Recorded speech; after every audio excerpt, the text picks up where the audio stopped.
Hello friends, welcome back to my garden. Today I'm going to show you my newly made vegetable garden, and this is my new veggie patches in the backyard. What we did was we took this whole space. I divided them into 4 small garden beds, and I'll take you through one by one. What I did was, the first bed I planted some onion shoots. So I planted some onion, and this is the onion that was shooting up, from the store that we buy, and then it was sitting in the basket, and then it started giving new shoots. So I just, because we cannot really cook it, it was just coming out like this. So what I did was I just put that into the garden along with the other onion shoots. So these are the onion shoots that I have planted here. I'm not quite sure how long does it take, but it to give, these are shallots, like onion shallots. So they started sprouting nicely, as you can see, nicely sprouted. And this is the one that from the kitchen. This is one garden bed that I have just specifically allocated for uh, onion shallots.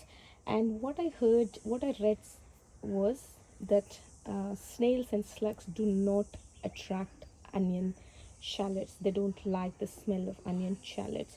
So I planted on the edge of this side of the garden, and now I've got an idea where I want to plant on the edge of every garden bed, so that they are act as a barrier for them to enter into the garden bed. And this is another one which I specifically allocated for lettuce. So lettuce and some herbs. So as you can see, this is a herb. It's called Indian borage, and or sorry, I'll take that word back. It's Indian. It's mother of herbs. Sorry, this is mother of herbs. So I just wanted to plant that one up, and then I have some snake beans. Planted some snake beans, just a dwarf variety, and then lettuce. But I haven't seen any lettuce sprouting up. I'm not quite sure what's happening in this space, but I left it as it is so that they might sprout when the right temperature hits. So this has been more than 3-4 weeks since I planted here, since I saw some seeds of lettuce, but nothing happened. I'll wait. Patience is the key in gardening. And this is another one where I divided this bed into 2 parts. One is for the coriander, which you can see here. This is coriander, and the other one I got for fenugreek seeds, so which is methi. So we use methi a lot, and as well as coriander in Indian cooking a lot. So I was unsuccessful most of the times with my coriander, but this time it looks very promising, very interesting. And I didn't have space in my previous garden, so this time I want to allocate just one bed just for this garden purpose, just for leafy vegetables. So I'm so happy with the outcome that I have so far. So as you can see how beautiful these sprouts are. And this is methi. I've already harvested some this morning. Look at that, it's so beautifully grown. So this is easy to grow in Sydney, methi.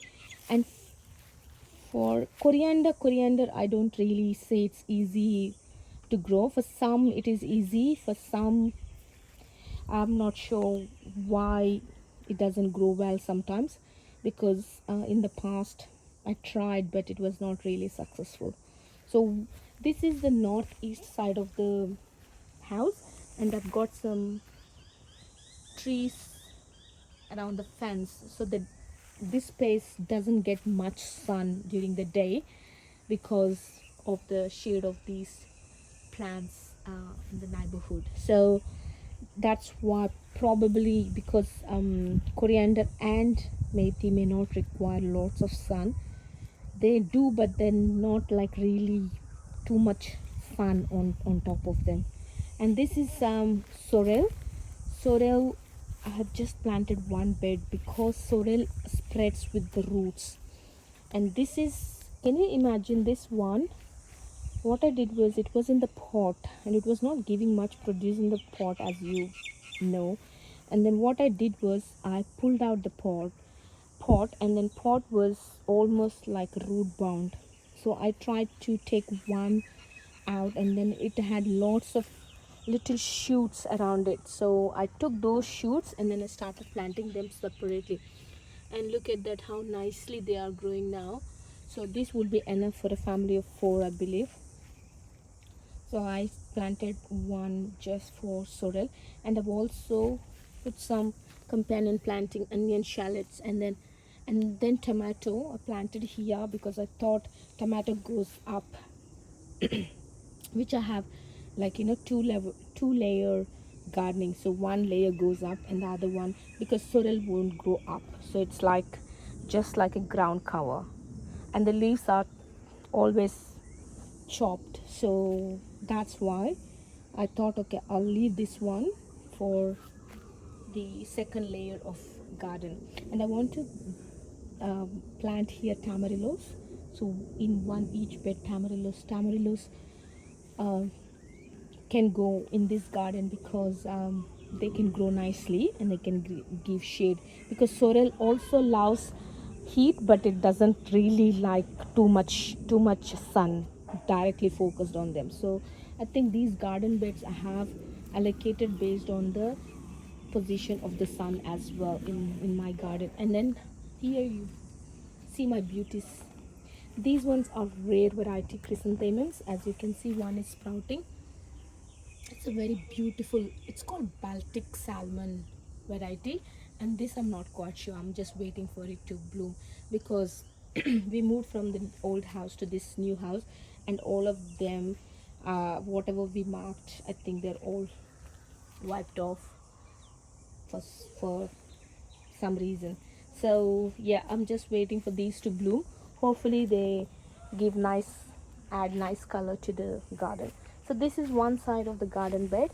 And yeah, if you have some space, I strongly suggest you go with this, so that you'll have a continuous supply of um, methi and also coriander, and here lettuce for your salads, and then onion, shallots, whatever cooking you use, because we use a lot of onion shallots for cooking. So, and then sorrel is one of the rich in iron food that you can have it. So this is my garden bed, and you might be wondering what these white poles are. These white poles are, like, what I did was, I just left it like that, so that whatever the garden kitchen waste I get it, I put them in, so that it just, I put some worms in there, and then they do their business for the garden bed, whatever is required, all the proteins that you can, the garden bed can take from. So that's why I left these two, because these two are the waste that I've got from the other works happened in my home. So I just got these two. I have to find two more for these garden beds as well. Hope you like my video, and let me know in comments what else can I grow to make it more productive, this part of the garden. See you all, bye.